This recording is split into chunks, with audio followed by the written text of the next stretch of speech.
चलिए आगे बढ़ते और बात कर लेते हैं एक और बड़ी खबर की। देहरादून से एक और बड़ी खबर सामने आ रही है, जहां पर उत्तराखंड में भू कानून बनाने की तैयारी तेज हो गई है।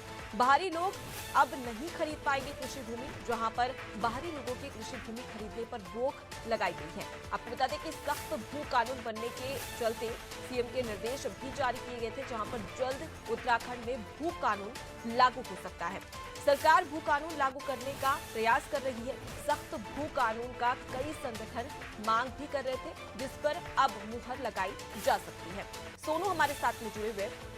सोनू, हिमाचल के बाद में उत्तराखंड में भी इस बात पर लगातार आम जनता की राय भी सामने आ रही थी कि भू कानून बनना चाहिए, वो भी सख्त। सीएम पुष्कर सिंह धामी के निर्देश भी सामने आए थे। अब उसके बाद में किस प्रकार से इस पर काम किया जा रहा है, क्या लगता है कि उत्तराखंड में कब तक भू कानून लागू हो जाएगा?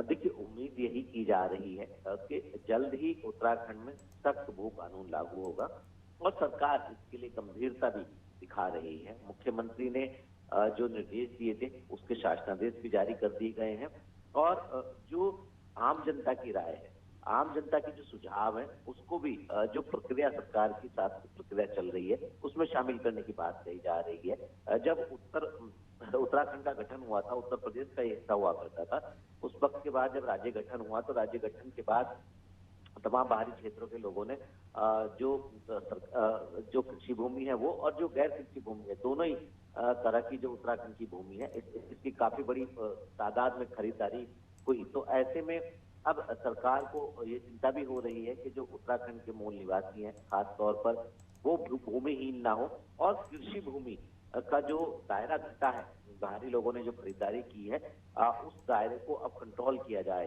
तो सरकार पहले भी बीजेपी की रही या कांग्रेस की, उस वक्त भी सख्त भू कानून को लेकर के काफी चर्चाएं और कुछ संशोधन भी भूमि से संबंधित जो कानून है उसमें किए गए। बावजूद इसके 2018 में जब तत्कालीन सरकार बीजेपी की रही है उस वक्त सरकार ने संशोधन किया था और उसके बाद जो भूमि की खरीदारी है खासतौर से कृषि क्षेत्र की, उसकी अनुमति दे दी गई थी। हालांकि एक पूर्व मुख्य सचिव की अध्यक्षता में एक कमेटी बनाई गई है, उस कमेटी का परीक्षण करने के लिए एक प्रारूप कमेटी बनाई गई है और प्रारूप कमेटी अपना कार्य कर रही है। तो उम्मीद यही की जा रही है कि ये प्रारूप कमेटी की जब तक रिपोर्ट आएगी तब तक बाहरी क्षेत्रों के लोग जो हैं वो कृषि की भूमि नहीं खरीद सकेंगे।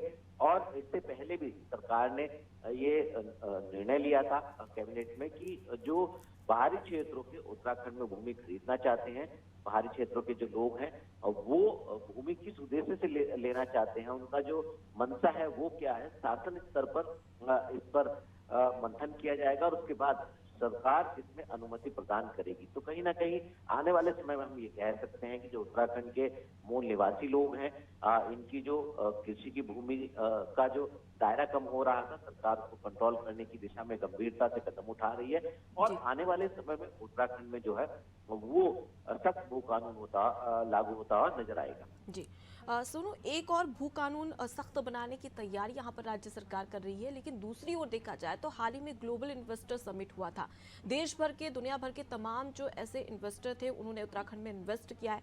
अब ऐसे में क्या उन्हें लीज पर भूमि दी जाएगी? क्योंकि जाहिर सी बात है कि उत्तराखंड में जब निवेश किया जाएगा तो कहीं ना कहीं भूमि खरीदी जाएगी या फिर लीज पर ली जाएगी। तो इसे आप किस तरीके से देख रहे हैं? क्या अगर सख्त भू कानून बना तो इस पर अर्थव्यवस्था पर और रोजगार पर इसका असर पड़ता हुआ नजर आ सकता है?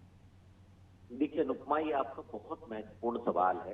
ये सवाल इस लिहाज से भी महत्वपूर्ण है कि एक तरफ हम उत्तराखंड के मूल निवासियों की भूमि के संरक्षण की बात कर रहे हैं और जी। सरकार इसको गंभीरता से लेते हुए कई कदम भी उठा रही है और जो मुख्यमंत्री निर्देश देते हैं उसके शासनादेश भी जारी हो रहे हैं। और दूसरी तरफ सरकार और उत्तराखंड का आम जनमानस इस बात की भी उम्मीद कर रहा है कि आने वाले समय में उत्तराखंड का चहुमुखी विकास हो सके, राज्य सरकार का जो सशक्त उत्तराखंड का एक संकल्प है वो साकार हो सके, जी। उत्तराखंड के जो तमाम युवा हैं इन युवाओं को रोजगार मिल सके और उत्तराखंड की आर्थिकी मजबूत हो सके। तो ऐसे में एक सरकार को, सरकार के रणनीतिकारों को एक संतुलन बनाने की आवश्यकता है ताकि बाहरी क्षेत्रों से उत्तराखंड में निवेश करने वाले जो निवेशक आ रहे हैं ये निवेश भी कर सकें, उत्तराखंड के युवाओं को रोजगार भी दिया जा सके और उत्तराखंड की जो भूमि है वो भी उसका भी दायरा कम ना हो, खासतौर से कृषि भूमि। तो ऐसे में किन क्षेत्रों में औद्योगिक इकाई स्थापित होंगी, जो सरकार ने तमाम नीतियों में सरलीकरण किया है, उससे कितना उत्तराखंड के लोगों का, उत्तराखंड के जनता का जो हित है वो प्रभावित होगा।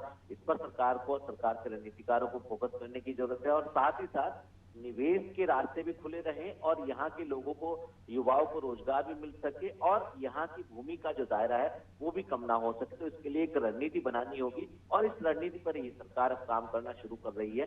तो निश्चित तौर पर हम ये उम्मीद कर सकते हैं कि एक संतुलित व्यवस्था को आने वाले समय में सरकार अस्तित्व में लाएगी, जिसका प्रभाव निवेशकों पर भी नहीं पड़ने वाला है और यहाँ के जो हितधारक हैं, खासतौर से उत्तराखंड के जो मूल निवासी हैं, इनकी जो कृषि भूमि है उस पर भी नहीं पड़ेगा। तो एक जो प्रारूप समिति है वो इन तमाम पहलुओं पर मंथन कर रही है और जैसे ही प्रारूप समिति की रिपोर्ट सार्वजनिक की जाएगी, सरकार कुछ अधिकारी सौंपेंगे, तो उसके बाद इसकी वास्तविक तस्वीर जो है वो पूरी तरह से साफ हो पाएगी। जी बिल्कुल, तो कहीं ना कहीं अब थोड़ा और इंतजार करना पड़ेगा, उसके बाद में स्पष्ट हो जाएगा कि तमाम जो सवाल सामने आ रहे हैं, जाहिर से तौर पर बात है कि सरकार के सामने भी यही विचार विमर्श और चिंतन जरूरी है। और अब ऐसे में देखने वाली बात होगी कि सख्त भू कानून बनाने की बातें तो यहाँ पर कही जा रही है, लेकिन बाकी चीजों को ध्यान में रखकर किस प्रकार से यहाँ पर राज्य सरकार फैसला लेती है। मैं लौटूंगी आपके पास में, सुनो आगे भी आपसे खबर पर अपडेट लेंगे। तो देखिए, उत्तराखंड में भू कानून बनाने की तैयारी है और इस भू कानून के मद्देनजर कोई भी बाहरी व्यक्ति जो राज्य से बाहर रहता है वो बाहरी व्यक्ति जमीन, कृषि भूमि नहीं खरीद पाएगा इस नियम के तहत। लेकिन तमाम सवाल यहाँ पर खड़े भी हो रहे हैं, लेकिन जिस प्रकार से मांग की जा रही है कि सख्त भू कानून होना चाहिए ताकि जो उत्तराखंड वासी की भूमि है उसका संरक्षण किया जा सके। अब ऐसे में देखने वाली बात होगी कि कब तक राज्य सरकार इस पर फैसला लेती है।